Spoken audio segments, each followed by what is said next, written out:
হতাশার সর্বোচ্চ শিখরে পৌঁছে গেছে বাংলাদেশ আওয়ামী লীগ। বাংলাদেশ আওয়ামী লীগের এক শ্রেণীর নেতাকর্মী আছে, এরা সব সময় পরনির্ভরশীল।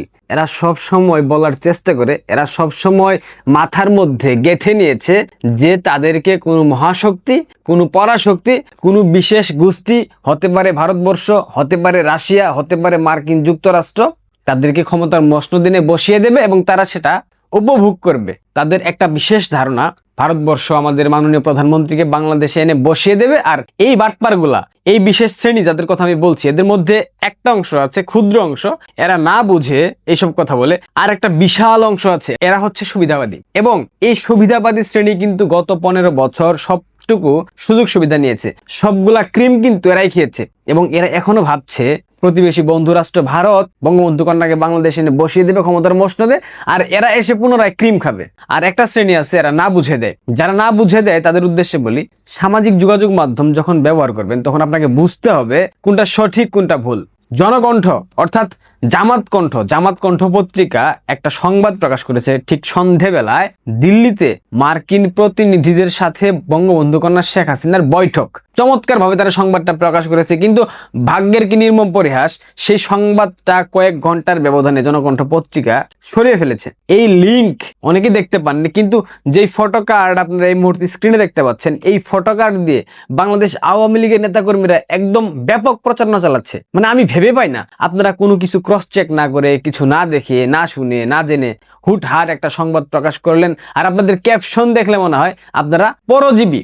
বাংলাদেশ আওয়ামী লীগ কি ব্যাকডোরে রাজনীতি করে ক্ষমতায় আসা কোনো সংগঠন? বাংলাদেশ আওয়ামী লীগ কি জনগণের ম্যান্ডেট ছাড়া রাজনীতি করেছে?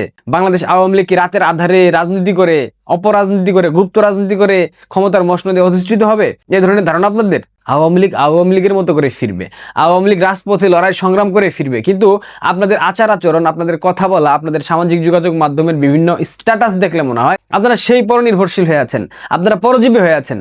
দেখেন, প্রতিবেশী বন্ধুরাষ্ট্র আমাদের জন্য অনেক কিছু করবে, বাট রাজনৈতিক ময়দানটা, এই ময়দানটা পরিষ্কার করার জন্য আপনাদেরকে সহায়তা করতে হবে, আপনাদেরকে এই ময়দানে নামতে হবে।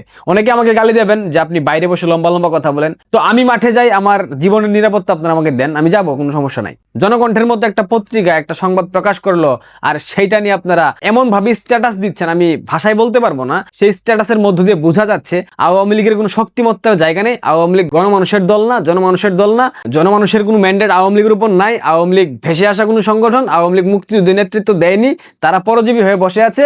দিল্লি কিংবা ওয়াশিংটন কিংবা মস্কো আওয়ামী লীগকে ক্ষমতায় বসিয়ে দেবে, আর আওয়ামী লীগ বসে রাষ্ট্র পরিচালনা করবে। আপনাদের ধ্যান ধারণা দেখে, আপনাদের বুদ্ধিমত্তা দেখে, আপনাদের মস্তিষ্কের সীমাবদ্ধতা দেখে মাঝে মধ্যে লজ্জা লাগে যে আপনারা কিভাবে আওয়ামী লীগ করেন।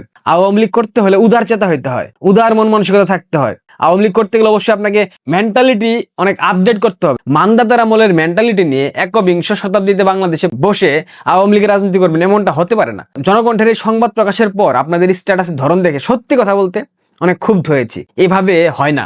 আওয়ামী লীগের একটা জনভিত্তি আছে, এটাকে আপনারা তুচ্ছ তাচ্ছিল্য করে আপনারা পরজীবী হয়ে যাচ্ছেন। পরজীবীরা কিন্তু দীর্ঘমেয়াদে বাঁচতে পারে না, এটা আপনাদের মাথায় রাখা উচিত। সুদখোর ইউনূসের লাস্ট 1 বছরে বাংলাদেশে লাশের যে ব্যবসা হয়েছে, বাংলাদেশে যে কতগুলা বেওয়ারিশ লাশ পাওয়া গেছে, আপনারা কল্পনা করতে পারবেন না।